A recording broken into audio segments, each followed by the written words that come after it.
So yun nga po mga kaparokya, trending na naman ang butihing Mayor Vico Soto sapagkat agaran nitong sinagot or agaran siyang sumagot sa kumakalat na di umano'y di magandang pagkakaayos or pagkakaayos ng bollard sa lungsod po ng Pasig. So matatandaan mga kaparokya nitong nagdaang araw ay may pinost nga po ang buting Mayor Vico Soto kung gaano kalidad or katibay ang bollard na gawa nga po ng lungsod ng Pasig na may kita po natin na nagkaroon niya po ng aksidente at kitang-kita ang naging pinsala ng sasakyan na sumalpok nga po sa bollard na gawa or produkto ng lungsod po ng Pasig samantalang maayos na nakatayo pa rin po ang bollard na sinanpukan po nito.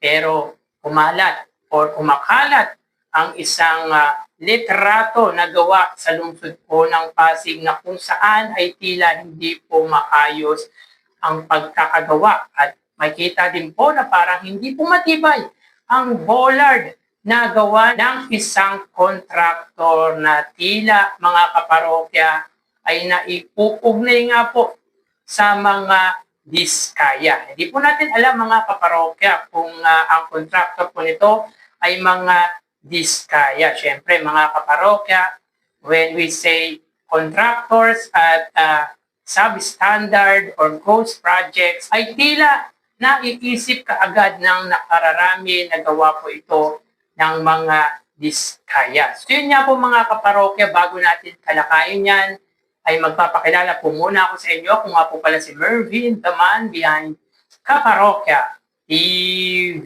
At sa mga hindi po nakakaalam, ang kinokontent po natin ay patungkol po sa dalawang noontime shows, ang It's Showtime at ang Eat Bulaga, and of course, ang butihing Mayor Vico Soto. At lulubos-lubusin ko na po mga kaparokya, kung bago lang po kayo sa aking channel at kung gusto niyo po ng ganitong klaseng content, ay makikiusap po ako sa inyo na pakisubscribe ang aking YouTube channel, paki-like and share nyo na rin ang sa gayon ay mas dumami pa po makapanood ng mga ina-upload po natin video araw-araw. Maraming salamat po at sobrang na-appreciate ko po kayo mga kaparokya. By the way, kamusta po kayo mga kaparokya? Naway nasa mabuting kalagayan po kayo habang pinapanood nyo po ang video ko na ito. So tulad nga po ng sinabi natin mga kaparokya, agarang sumagot ang butihing Mayor Vico Soto sa kumakalat na post nga po ng isa sa malaking Facebook page dito sa bansa mula sa Visor na meron niya pong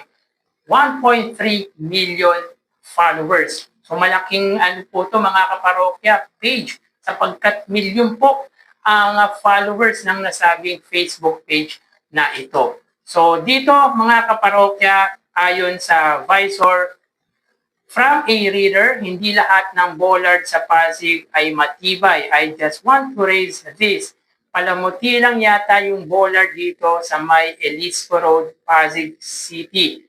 St. Timothy yata ang contractor nito. So disclaimer lamang po mga kaparokya, hindi porket hindi maganda ang bollard na inaayos po dito ay St. Timothy ang siyang contractor nito. Hindi pa rin po natin alam kung sino po ang contractor nito. Pero si Mayor Vico Soto ay agarang sumagot at nag-comment sa Facebook page na ito. Ayon kay Mayor Vico Soto mga kaparokya, ongoing pa naman po ang project sa Elisco Road.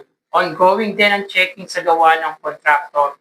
Hindi pa po yan bayad. So meaning mga kaparokya ay hindi pa po tapos yung ginagawang kalsada at clarify naman po ng butihing Mayor Vico Soto na chinecheck pa po kung sino yung contractor at in-inform or in-update naman po na hindi pa po bayad ang gumagawa ng kalsada. So dito makikita natin mga kaparokya na napaka-accountable at talagang responsible ng butihing Mayor Vico Soto. Basta under sa jurisdiction nito ay agaran nitong sinasagot yung mga concern ng kung sino man po ang rereklamo just to make sure na merong magbibigay ng update patungkol nga po dito. Yan ang nagagawa mga kaparokya ng good governance, ng transparency na pinapatupad or ina-apply nga po ng butihing Mayor Vico Soto sa lungsod po ng Pasig. Disclaimer lamang po mga kaparokya, according to Mayor Vico Soto ay chinecheck pa po kung sino yung contractor na gumagawa nga po sa kalsada. Pero kung makita natin yung picture mga kaparokya ay malayong-malayo nga po sa bollard na pinost nga po ng butihing Mayor Vico Soto kamakailan na kung saan kitang-kita kung gaano katibay at gaano kakalidad ang pagkakagawa nito. Grabe ang naging damage ng sasakyan. At ang bollard ay parang walang nangyari, talagang nakatayo pa rin at parang hindi nga po na-damage. Subalit sa kumakalat nga po na post na ito ng visor ay makikitang parang hindi po ito magtatagal dahil kitang-kita. At sa palagay din natin mga kaparokya ay hindi po matibay ang pagkakagawa po nito. So, pinost din po ulit ng visor yung comment ng butihing Mayor Vico Soto. Ayon dito mga kaparokya, good morning. Hindi naman sa pagyayabang pero sa city namin we hold infrastructure contractors accountable. It pays to have a good mayor. Well, mga kaparokya, at least dito, nalalaman natin na talagang very responsive ang butihing Mayor Vico Soto sa nangyayari under his jurisdiction. Very transparent mga kaparokya. At doon nakikita mga kaparokya na inaako ng butihing Mayor Vico Soto yung mga issue na patungkol sa kanyang nasasakupang lungsod. Maliman po o nasa tama ang gawa ng pamahalang lungsod ay inaako nito yung concern ng kanyang mamamayan. Yan ang tunay na leader, mga kaparokya. Hindi na kailangang magpasikat. Kumbaga, kung may maling post patungkol sa kanyang lungsod, ay magre-response agad siya at magbibigay ng update or information patungkol nga po dito.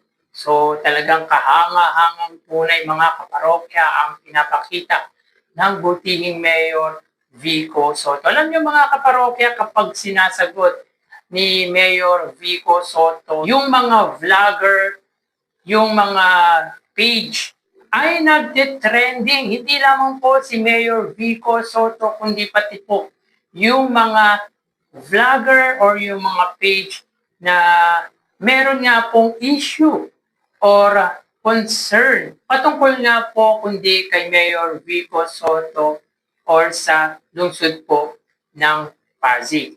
Ganyan kahusay at hahangaan mong tunay ang pamamaraan ng pamamahala ng butihing Mayor Vico Soto. Hindi na kailangan kumalat pa mga kaparokya yung maling information patungkol sa kanyang nasasakupan dahil siya na mismo ang kusang sasagot at kusang gagawa ng paraan para ipagbigay alam sa publiko kung ano ang naging problema ng kanyang lungsod na pinaglilingkuran. So dito makikita po natin mga kaparokya na very accountable at very responsible ng butihing Mayor Vico Soto when it comes sa lungsod po ng Pasig.